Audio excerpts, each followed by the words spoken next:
Assalamualaikum warahmatullahi wabarakatuh. Selamat pagi anak-anak sholih dan sholihah. Bagaimana kabarnya hari ini? Semoga selalu dalam keadaan sehat ya. Hari ini mata pelajarannya adalah sejarah kebudayaan Islam.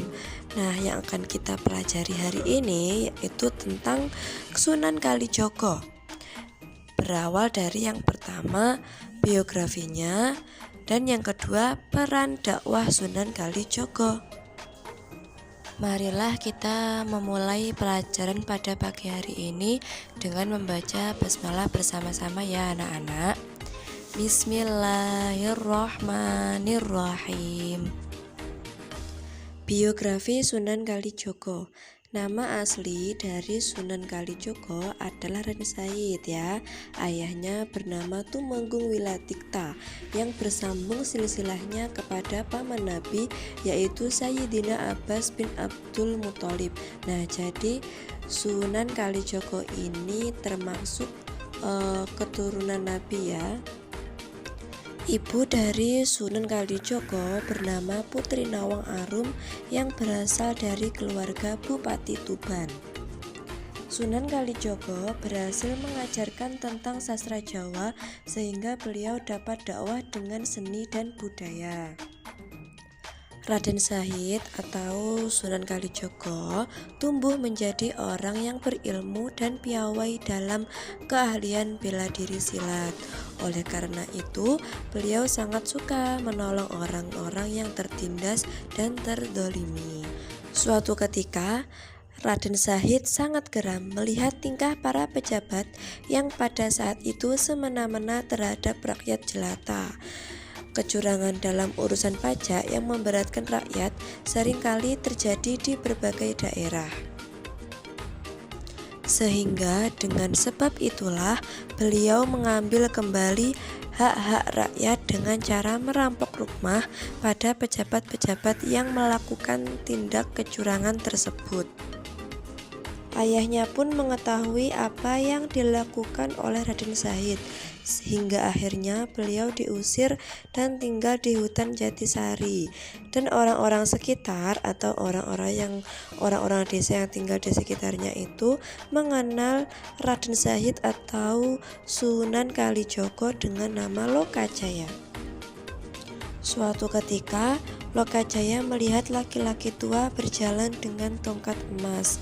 Saat Lokajaya ingin merampas tongkat tersebut, ternyata kakek tua tersebut memiliki ilmu bela diri yang hebat, hingga akhirnya Lokajaya pun menyerah. Kakek tua itu ternyata Sunan Bonang. Lalu Sunan Bonang menasihati pada Lokajaya bahwa apa yang dilakukannya selama ini, yaitu merampok dan memberikannya pada orang miskin itu bagaikan berwudu dengan air kencing. Artinya, niat yang baik jika dilakukan dengan perbuatan kotor, maka akan sama saja tidak ada manfaatnya.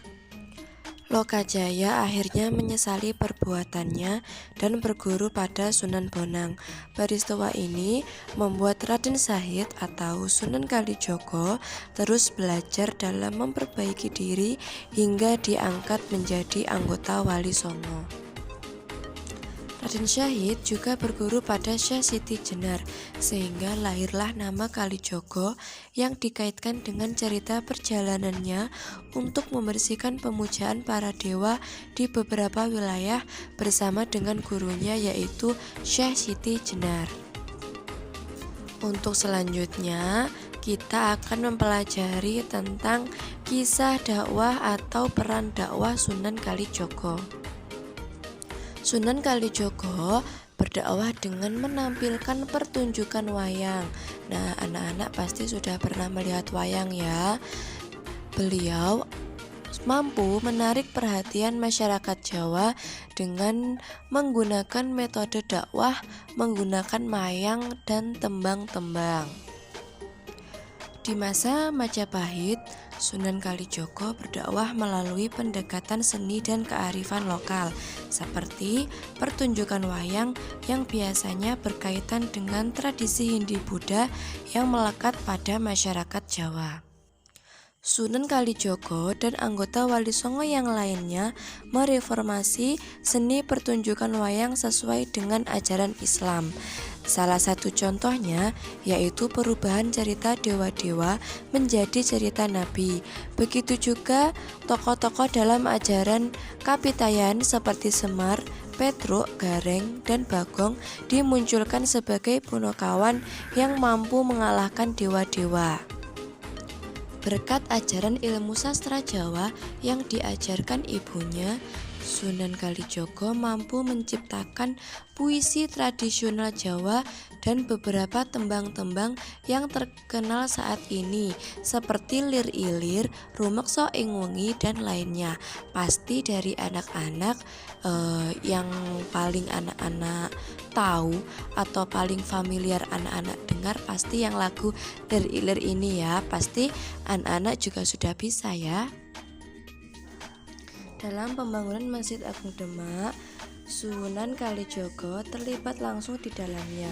Arsitekturnya berupa atap tumpang berbentuk limas dan bersusun tiga sebagai kearifan lokal dalam mempertahankan budaya Nusantara.